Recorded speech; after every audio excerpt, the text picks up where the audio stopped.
Hi, my name is Bob Aagard. I want to tell you why I am supporting Ben Peck for Utah Democratic Party chair. Bear with me, this is going to be a long video. I'm going to address a lot of topics from what I believe is happening in the party. First, I wanted to introduce myself. Once again, my name is Bob Aagard. I have been involved in the Utah Democratic Party. I have volunteered on campaigns since 2003. I've been a county and state delegate since 2004. That's 21 years. I have run for county executive committee twice. I have served as a legislative chair and a legislative vice chair. I also was a national delegate in 2016 with the opportunity to represent the state of Utah at the Democratic National Convention. There's a lot going on in the party. There are a lot of issues with the party. And this is a pivotal time. Leadership elections are always pivotal, this year more so than others. I believe that Ben has the experience, he has the need, he has the drive to lead the party into the future, for us to get things together. Over the last few months, I have observed Ben. Actually, let's back up. Even before the last few months, the last few years, Ben was the executive director of the County Democratic Party, helped lead the party, helped get out votes, helped us with many of our county races here in Salt Lake County. This last election cycle, he was the campaign director for several close campaigns in which he was victorious. Experience matters. That is something that his opponent, Brian King, brings up a lot, is experience. I will point out, Brian has a lot of experience in the legislature. He has run for office many times. However, he has run in one of the most liberal districts in the state. Brian's seat is one of the easiest seats for a Democrat to win. His one election outside of that I know of was the governor's race last year. I will get more into the governor's race later. But I want to fast forward to looking at the last few months here. As you know, there was a large petition drive in a very short time. The state legislature passed a law that would make it extremely difficult for public sector workers, our teachers, our firefighters, our police officers, our many of our other state employees that help keep our society running. It would make it hard for them to collectively bargain. It would essentially do away with a lot of the power that those unions have. As part of that petition drive, Ben was out constantly knocking on doors, going to events, getting people to sign the petition. He was constantly posting on his social media, using his social media to get people to join the cause, to contact him, or he was putting them in contact with people to sign the petition. Didn't hear a lot about that from his opponent. Ben has been very, recognizes the need to capture the excitement that there is. There are excitements from the political left, from both the far extreme progressive side, as well as more moderate anti-Trump Democrats and independents and even Republicans.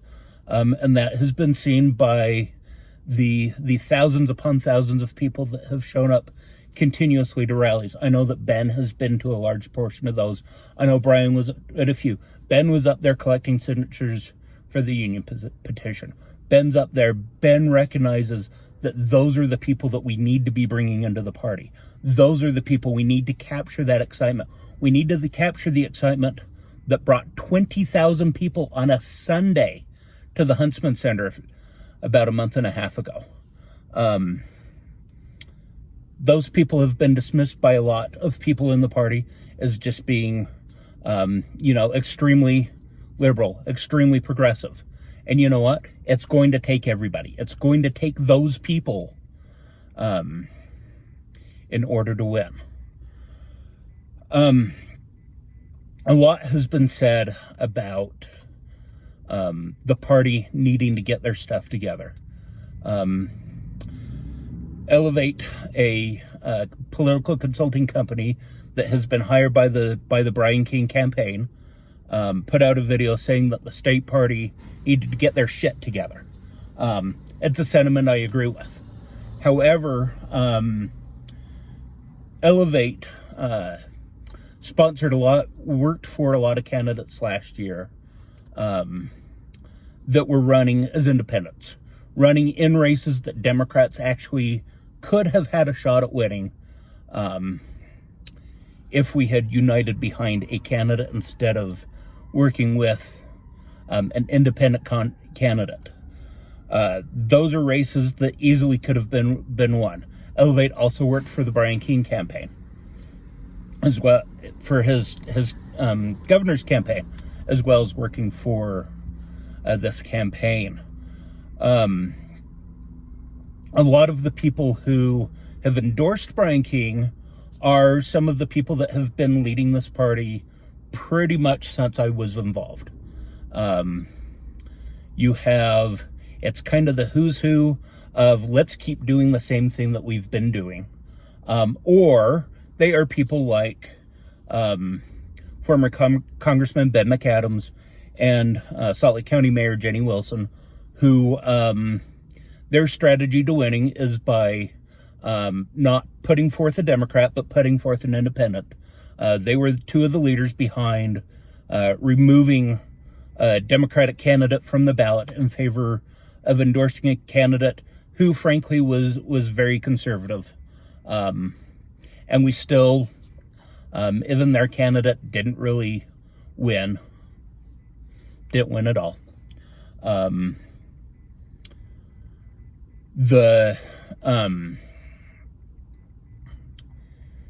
one of the big knocks on that candidate, on the Democratic candidate, on Cale Weston, was that when he ran for Congress in 2020, he underperformed Joe Biden.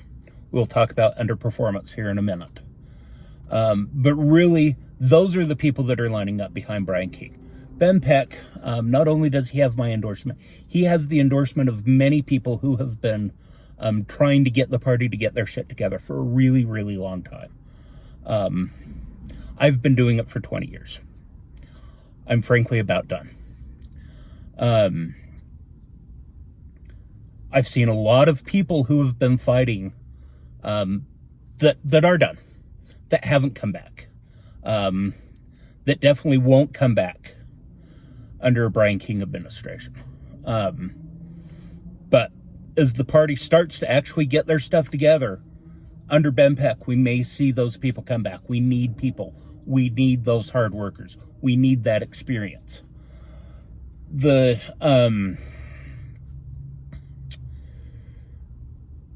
And that's why I believe Ben is the best choice.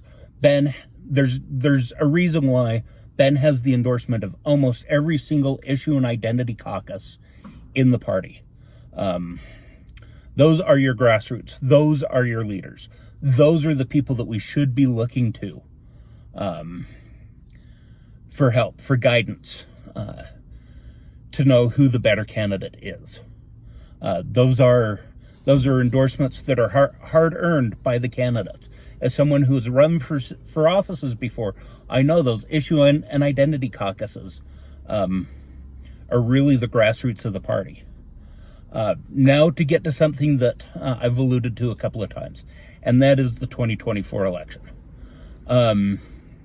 Brian King left his House seat after many years of service and decided to run for governor.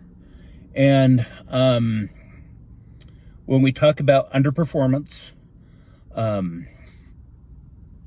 Brian King got significantly fewer votes than Kamala Harris. 1 out of every 4 Kamala Harris voters in the state of Utah voted for somebody other than Brian King. 1 in 4. That means 10% of the total electorate was people who split their ticket between Kamala Harris and somebody else. And it's not just a matter of fewer people voted for governor, because that number is very, very small. Over 99% of the people that voted for president also went down and at least voted for governor. And yet Brian King got less than 75% of the votes that Kamala Harris did in Utah. 1 out of 4. That's 142,000 Utahns. 142,000 Utahns voted for Kamala Harris and somebody other than Brian King. Brian King says he can help Democrats win. He can't help himself win. He can't even get the Kamala Harris voters to win. I'm under no illusion that Utah's going to be a blue state. I've heard that for 20 years, that we're the next Colorado. No, we're not. But if we're going to start winning, we have to do better than 75% of the people that will vote for a Democrat president, but not a Democrat governor. 1 in 4, 142,000 people. You could put all those voters in Lavelle Edwards Stadium, Rice Eccles Stadium, the Delta Center, and the Maverick Center. That's how many people 142 Utahns is. And those people voted for Kamala Harris, but somebody other than Brian King. Brian King didn't just underperform Kamala Harris. He underperformed our U.S. Senate candidate. He underperformed the combined of all 4 of our congressional districts. He underperformed our candidate for state auditor. He underperformed our candidate for state treasurer. The only statewide Democrat that Brian King did better than was our candidate for attorney general, who spent $0 on his campaign. Well, I take that back. He spent a small amount because he got fined by the lieutenant governor's office for failing to file a financial disclosure.